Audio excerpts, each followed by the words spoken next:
mighty name of Jesus. In the mighty name of Jesus. Baba mangwanani ano ropa fadzo nenyasha dzenye pamusoro pevana venyu nokuti muri mutsvene wakatendeka, muri mutsvene wakarurama. Takuremekedzai nekukuongai mangwanani ano in the mighty name of Jesus.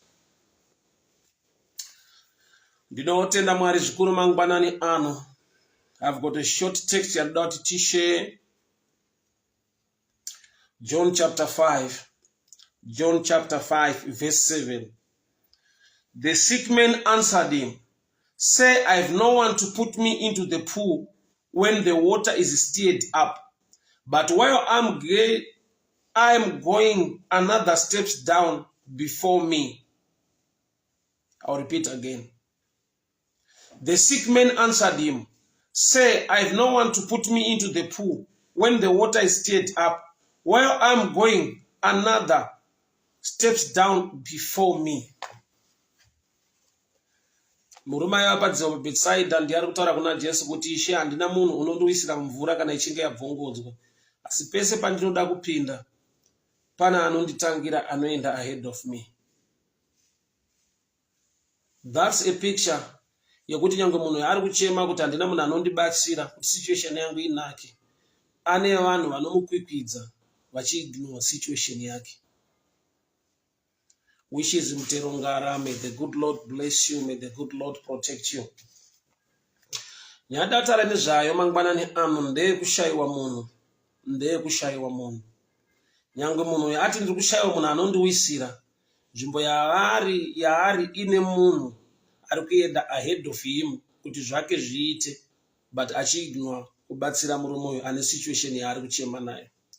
Murume ari kuchema ati ndiri kushayiwa munhu, asi anobva ataura achiti pandinoda kuzopinda mumvura pane munhu unonditangira.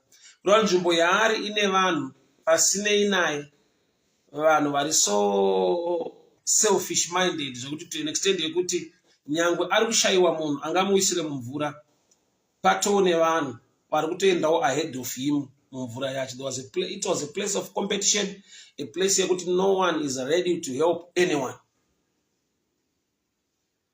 Jesu ndokubva ati kumurume uyu, "Chisimuka ufambe." Jesu chaari kubvisa pano, ari kubvisa a system yaita kuti murume uyu akundwe. System yekudhaivha mupool was not favorable to this man, maybe because of his condition, kana kuti nyaya yekuti anga akarara pameti, nokuti pese paaida kupinda kune murume aimutangira. So ipicture yemunhu ari kungokundikana but shungu dziripo. Ipicture yemunhu ari kutadza kuti zvinhu zviendeke but mwoyo wake une shungu. There are times yekuti shungu dzako hadzisi kuzadzikiswa, une shungu dzekuita zvakanaka but waane makore usina chakanaka chaitika muupenyu hwako.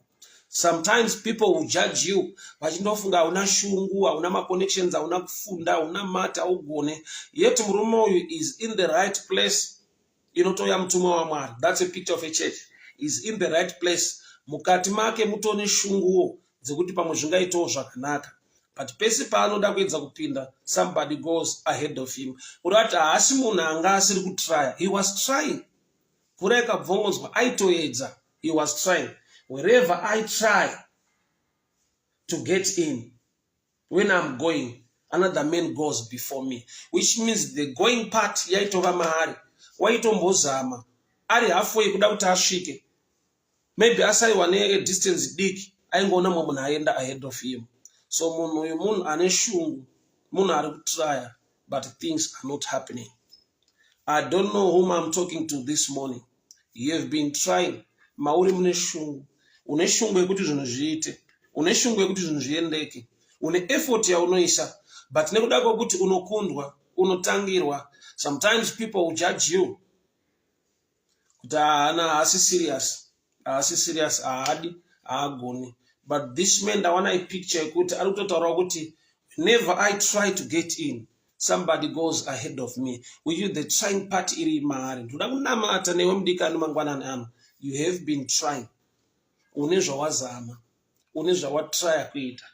To an extent yekuti une makore pasina chafamba, but une makore yekuti uri kumbofambira nyaya dzacho, but hapana chiri kufamba. So Jesu wakauya ndokubva ataura nemurume uyu.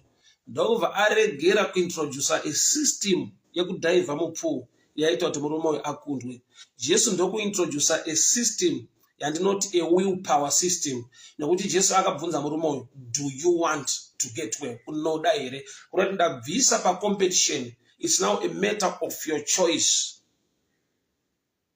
Murume uyu ndokubva asumudzwa naJesu. So he is the only man ane a testimony yekupora pa pool, but asina kuita dive into the pool. Mwari ngaakupe imwe nzira. Mwari ngavakubvise mune dzimwe competition. Mwari ngavakuwanire dzimwe nyasha dzekuti unopedzera waitawo number 1 with a new system.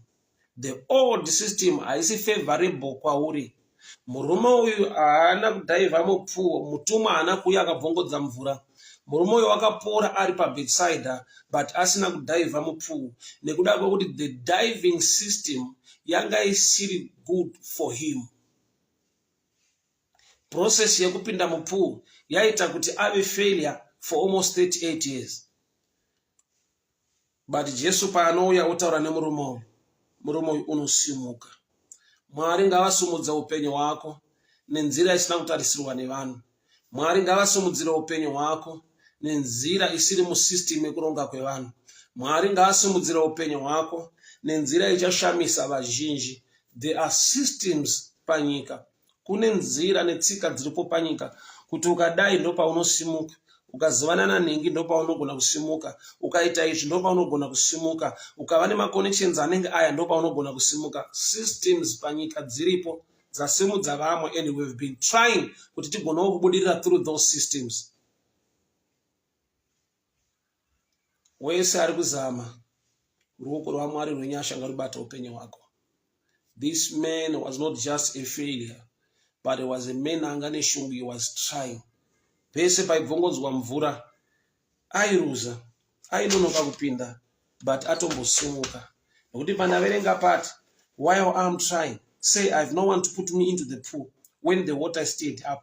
While I am going, the going part ndo yandada. He was pandirungosimuka kuti ndiende. So this man wakafamba, this man wakatrya, this man aiva neshungu, but the system was not favorable to him. Mwari ngavaone shungu dzako. Mwari ngavaone shungu dzako. Mwari ngavaone shungu dzako. Mwari vaona shungu dzako. Mwari ngavakupe favor nedzimwe nyasha dzekuti in that place in ema systems ayo, may the hand of the Lord reach you. May the hand of the Lord lift you up. May the grace and the blessing of the Lord help you up. In the mighty name of Jesus. Mwari ngavaone shungu dzako. Mwari ngavaone moyo wako. Mwari pavatarisa shungu dzako, your help is on your way. Your help is on your way. Your help is on your way. Denga rakatorejesta kuti panyika pane munhu ari kutrya, ndiye ari kuda kuperwa a visitation kuti achindosimudzwa. You have been trying for a long time and things were not working, but the hand of the Lord is not short. The blessings of the Lord are on the way. Mwari ngavakuropafadzei, Mwari ngavakukomborerei, Mwari ngavakuwanirei nyasha. Hama dzangu muswere munyasha, muswere murugare. May the good Lord bless you. May the good Lord protect you. May the good Lord favor you. In the mighty name of Jesus Christ of Nazareth.